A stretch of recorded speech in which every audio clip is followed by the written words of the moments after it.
My father took my grandfather's ranch proceeds and left him outside in the pouring rain. I brought him home with me until he passed away. At the reading of the will, we discovered he had been hiding $20 million beneath the soil the whole time. A neighbor I hardly knew messaged me on a Tuesday evening. "Your grandpa is sitting out on the porch in this downpour, with his bags and everything." I stared at the text for a while. Beyond my apartment window, the West Texas rain lashed sideways. The sort that doesn't just drop but blasts in horizontally, pushed by winds that had been gathering strength since the afternoon. The type of storm you never leave anyone exposed to. I snatched my keys. 40 minutes along a highway I could barely make out, windshield wipers straining at their maximum capacity. The kind of drive where you clutch the steering wheel tightly with both hands and focus solely on keeping the car straight. I reached my parents' house at 10:14 p.m. My grandfather, Harold, sat on the front steps beneath the porch light, drenched completely. His canvas ranch shirt turned dark from the water, 2 canvas bags next to him also soaked. And clutched tightly against his chest, held in both arms like a child with a favorite toy, was his old weather radio, the one he had kept on his nightstand for 30 years. The one he tuned into every morning, the one that still carried the crack in its casing from when it tumbled off a fence post back in 1997. He gripped it because it belonged to him. Because they had cast him out and he had collected what was his, and he was clinging to the final pieces in the storm. The house lights were dark. They had put him outside and gone to sleep. I need to tell you about who Harold Acton truly was, not the Harold from his final year. Not the version my mother had been telling relatives was disoriented and difficult to manage and too much for us to handle. The Harold I remembered. He was 79 years old and had managed the Acton Ranch near Midland, Texas, for 51 years. 4,000 acres of West Texas brushland that had stayed in the family since his own father had labored on it. That Harold had taken it over at age 28, grown it at 30, and held on to it through dry spells and economic slumps and a beef price crash in the 1980s that had claimed neighbors' properties, but not his. Because Harold never borrowed more than he could repay and never spent what he hadn't earned. He wasn't an expressive person. He spoke what was necessary and then stopped. He remembered details. Birthdays, the model of his first truck, the exact combination of a lock he hadn't touched in 20 years. His mind, for most of my life, was as dependable as the weather radio he carried everywhere. I am his granddaughter. His son Roy, my father, is his only child. I am Roy's younger daughter, 26 years old when this story starts, employed as an office manager at a veterinary clinic in Lubbock. My older brother Dale had relocated to Phoenix 4 years earlier and kept family ties at a comfortable distance that worked for all involved. 8 months before that stormy night, Harold had sat down with my father at the kitchen table in Midland and reached a decision. The ranch sold for $1.2 million. Harold had been completely clear about it. He was 79. The physical demands had grown beyond what he could handle by himself, and the other option meant hiring workers, taking on debt, and facing a gradual downfall. Better to turn it into cash and arrange something with family. He transferred the money to my father's account that Friday afternoon. My father kept repeating, "Dad, you really don't need to do this. We want you with us no matter what." Harold looked at him across the table and spoke 3 words, "Take care of me." That was the agreement. No lawyers, no formal contract. A father's funds and a son's promise. 3 words. My father had agreed. I stepped out of the car and approached the steps. My father opened the door before I even reached the top. He wore a t-shirt, indicating he had already been in bed. His expression showed he had rehearsed an explanation and was ready to deliver it. "Faye, this isn't how it seems. There's a waiting list at Sage Meadows. It's an assisted living facility. It's excellent. We've been on it for 3 months and the transport van arrives in the morning. We needed him easy to reach." I glanced at my grandfather sitting in the rain. My mother stepped up behind my father in her robe. "We left him outside so the transport van could locate him without trouble," she said. "He mixes them up when he opens the door." I looked at my mother. "How long has he been sitting out here?" She raised her chin. "He's not our responsibility anymore. We did what we were supposed to. The payment went through. He's your responsibility now. His responsibility." I stopped speaking. I went back down the steps. I knelt in front of my grandfather. Up close under the porch light, I could see how thoroughly soaked he was. His clothes, his hair, his boots all heavy with water. I could tell he had been there long enough for his hands to stiffen around the weather radio. He looked at me. And for someone my mother had described as confused for the past 3 months, his eyes were completely sharp. Not the sharpness of shock or emergency, but the calm sharpness of a man who had made his decision and accepted it. "Let's get you away from here," I said. "Take care of me," he replied. Softly, not begging. The tone differed from the kitchen table conversation 8 months earlier. This wasn't a request. It was a passing of responsibility. He was giving something to me the way you give something to the only person you fully trust. I lifted both canvas bags. I took his arm. We walked to my car through the rain. My apartment was 800 square feet on the second floor of a complex in Lubbock, with 1 bedroom, a tiny kitchen, and a sleeper sofa in the living room that I had never used until that night. I gave Harold the bedroom. I took the pull-out couch. The first week focused on practical matters. I contacted his cardiologist in Midland, Dr. Patricia Solis, who had handled Harold's health for 6 years and who, after I explained everything, simply said, "I'll move all records to a practice in Lubbock. I'll send recommendations by Friday." She delivered exactly as promised. I received a cardiologist referral, full medication details, and pharmacy information by Thursday afternoon. Harold took 4 different medications. I created a routine for them. Labeled containers, morning and evening doses, marked off on a kitchen calendar. I adjusted my work hours around his cardiologist visits every 6 weeks and blood pressure checks every 2 weeks. I drove him to each one. He was not, to be clear, confused. My mother's label of him as confused had become, I realized, a convenient way to describe someone who raised questions. She preferred to avoid and refused to act comfortable with situations that bothered him. He observed everything closely. He held clear opinions expressed directly. He retired early and rose early, and on weekend mornings I would wake to find him in the kitchen with fresh coffee ready, listening to the weather radio at a volume just above a whisper. I phoned my parents 3 weeks later to ask if they could help with a $240 prescription. It was for a blood thinner Harold had taken for 2 years, the medicine he needed because of the heart issue that had developed, as his doctor explained. Partly from the ongoing stress of those previous 8 months. My mother responded, "We looked after him. The payment cleared, he's your responsibility now." I ended the call. I covered the prescription from my own funds. I made Harold his coffee and said nothing about the conversation. I sold my car in the 3rd month. This needs some background. I required a more dependable vehicle for the highway trips to appointments, and my Corolla had 180,000 miles with a transmission that had been showing problems for a year. I switched to a 2009 Civic with 90,000 miles and used the extra money to pay for 2 months of Harold prescriptions and a specialist appointment his new insurance hadn't covered yet. Harold learned about it because he saw the documents on the kitchen counter one morning. He stayed quiet that day. That evening, while watching me handle insurance papers, prescription records, and the appointment calendar at the kitchen table, he spoke it plainly. "Your parents, your brother, every time the first thing they asked was what was in it for them." He paused briefly. "You've had me for 3 months. You sold your car. You haven't asked once." I looked up from the paperwork. "There's nothing to ask about," I said. He studied me for a long moment. "That's everything, Faye," he said. "That's the complete picture."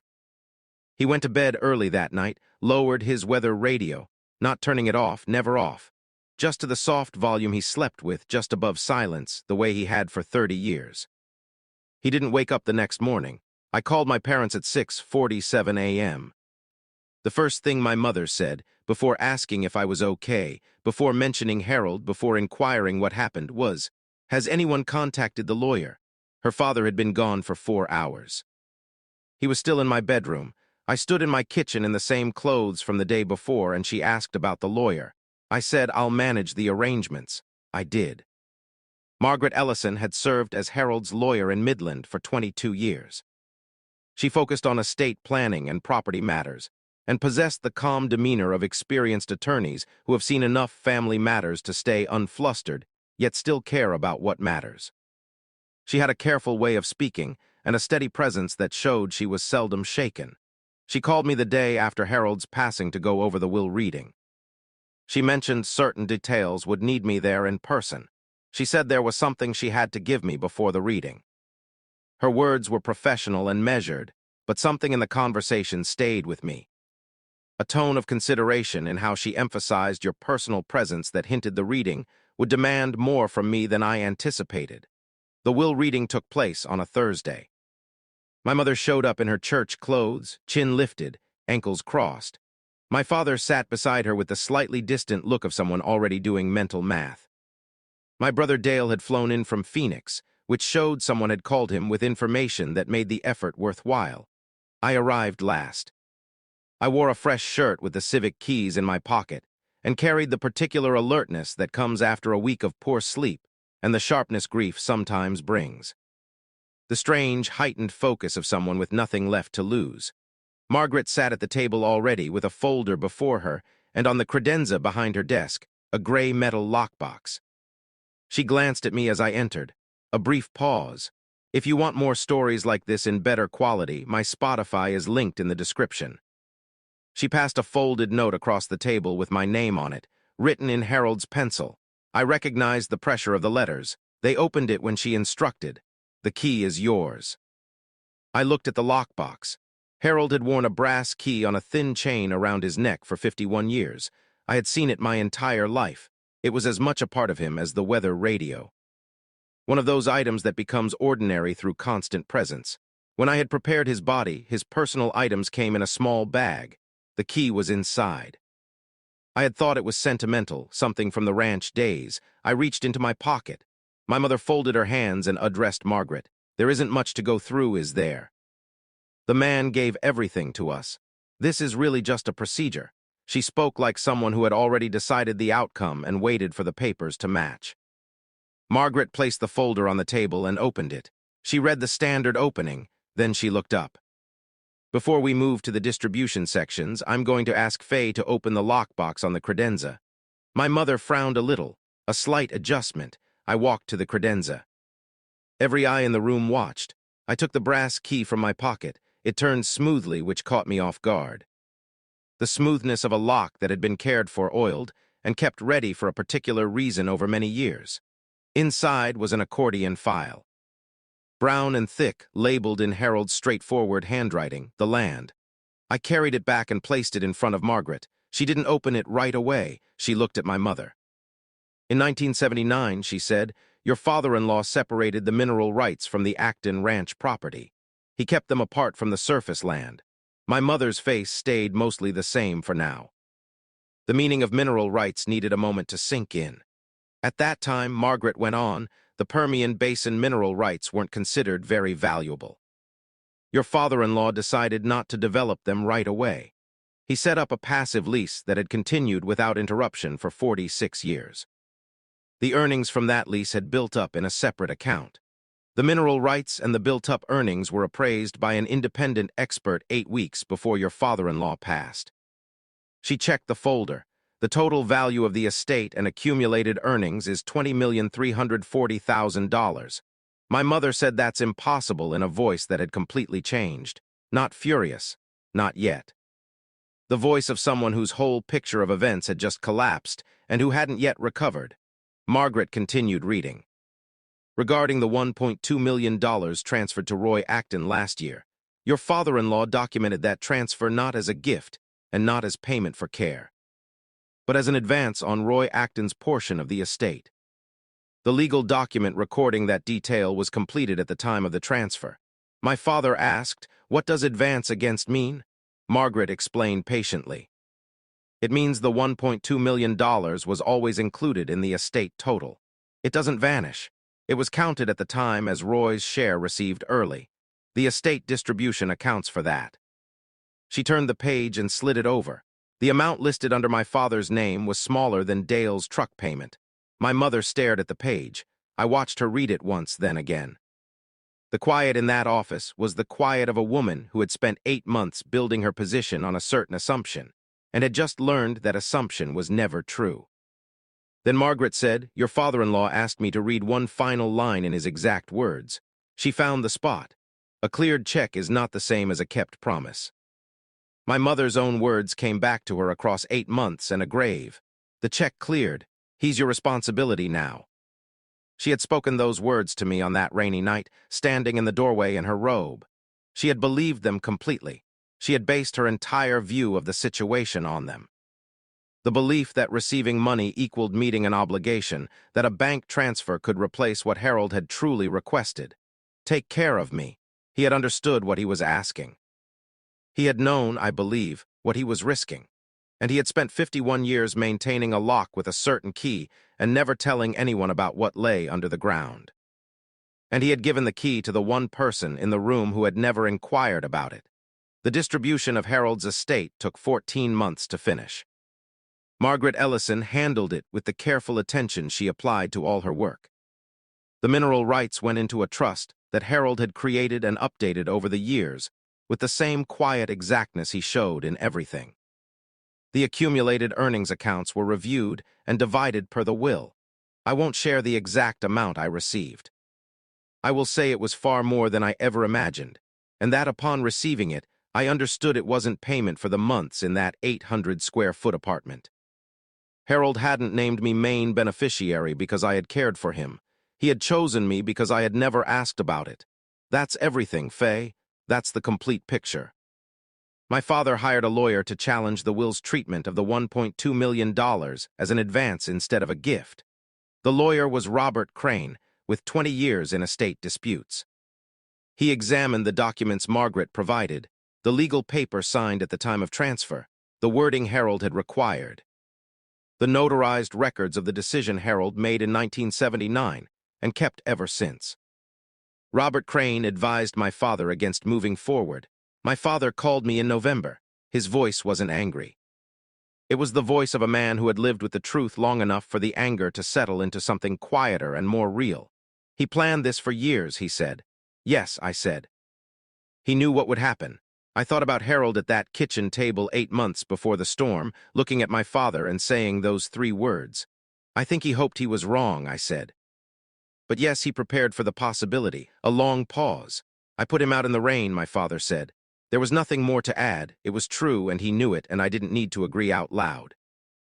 I know, I said. We haven't spoken much since then. The conversations we have had are cautious, like things trying to heal after a deep break.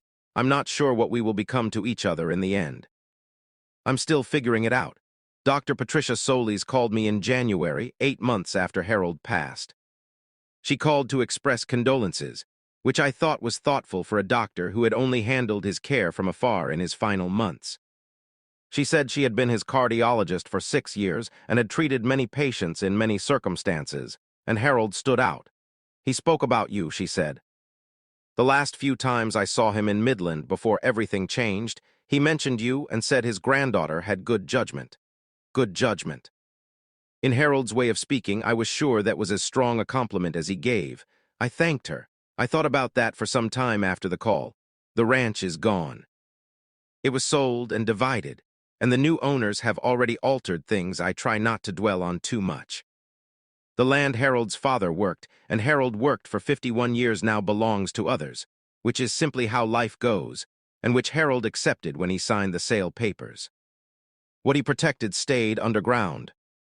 51 years of silence to everyone, mending his own boots, driving with windows down in summer instead of repairing the air conditioning, carrying a brass key on a chain and never explaining its purpose. He had spent those 51 years quietly watching the true nature of his family, taking mental notes in his own way, not written records, not a file, just the long, patient observation of a man who knew precisely what he was building and exactly who would receive it. The weather radio sits on my nightstand now. I keep it at a volume just above silence, the way he always did, not off, never off.